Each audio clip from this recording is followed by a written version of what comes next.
I think actually that people are quite hard on themselves. And, this is one of the reasons that I believe that the presumption of innocence that characterizes our legal system is such an absolute bloody miracle. I cannot figure out how in the world that idea ever came about and developed universal acceptance. It's so unlikely.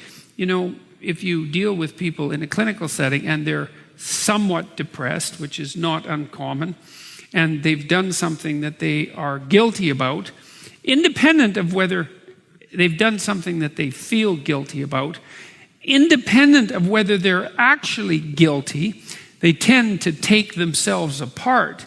Now, that's especially true if you happen to be high in trait neuroticism, which is one of the big 5 traits: extroversion, which is a positive emotion dimension; neuroticism, a negative emotion dimension; agreeableness, which is compassion and politeness; conscientiousness, which is orderliness and industrious; and openness, which is intellect and openness proper, something like creativity.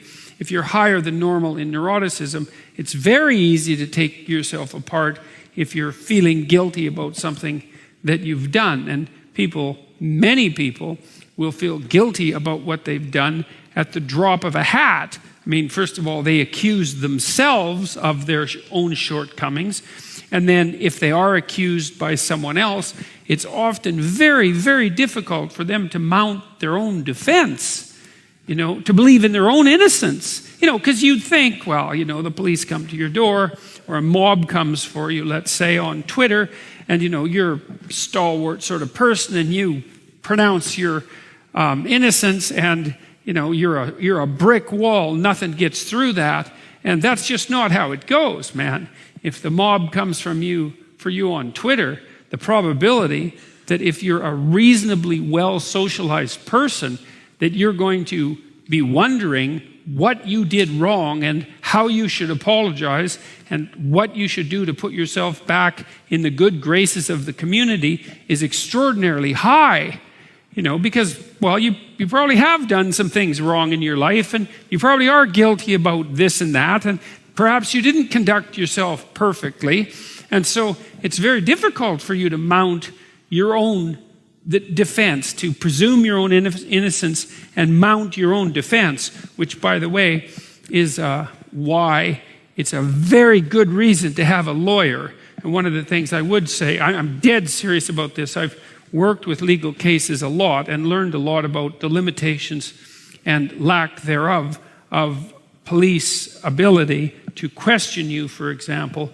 And if you're ever accused of something serious, then do not talk to the police until you have a lawyer, because you will definitely get yourself in all sorts of trouble.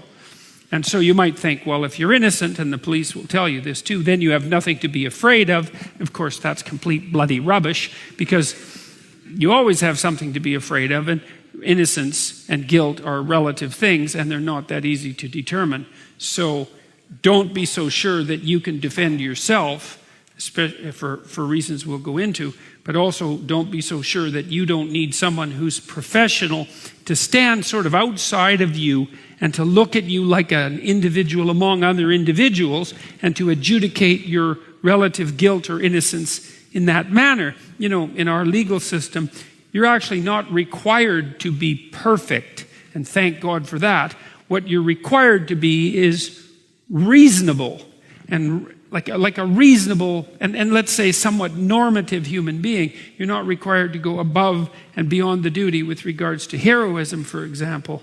I was involved in a court case. It was quite a terrible case where a woman was up on trial for murder, and she happened to be in the wrong place at the wrong time, shall we say. She was in a motorhome in a junkyard waiting for her boyfriend, and she happened to walk out of the motorhome just as a gang was killing an enemy, I guess, an enemy gang member with rocks. Very, very brutal.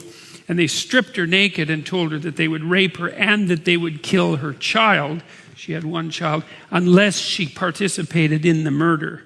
And so she ended up dropping a rock on the unfortunate gentleman's head, although by all appearances he was well on the way to being dead at that point. And at that point in Canada, the law was there was no excuse for participating in homicide, regardless of the, what would you call, ameliorating preconditions. But they did decrease her culpability substantially because they believed there was genuine reason for her to believe that her life was threatened and that she was going to be subjected to sexual assault, and that her child, I don't think they did threaten her child, but they did certainly threaten her child with no longer having a mother. So in any case, we can get involved in very terrible things, and it's very difficult for us to defend ourselves.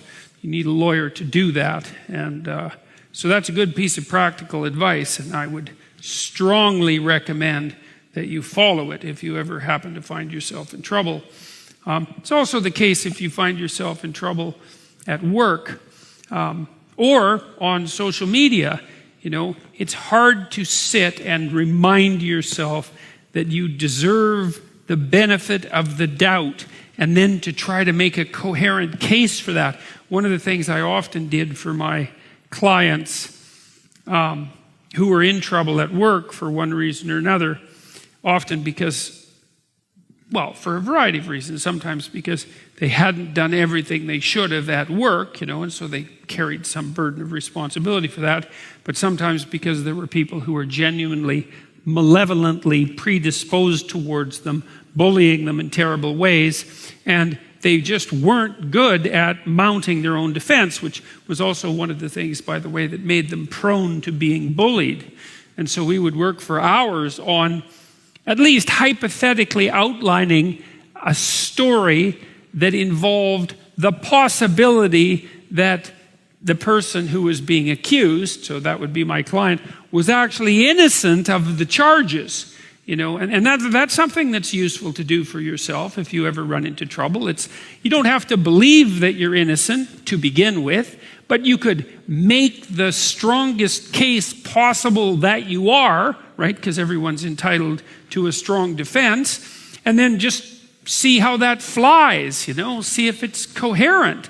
I mean, you could make the opposite case too, just so you know what you might be in for, but, you know, we have an adversarial system for a reason, and part of the reason is that one of the easiest ways to get at the truth, insofar as that's possible, and that's not an easy thing, is to attack, you know, with a certain degree of intensity and viciousness, and defend with a certain degree of intractability and coherence. And you need both of those.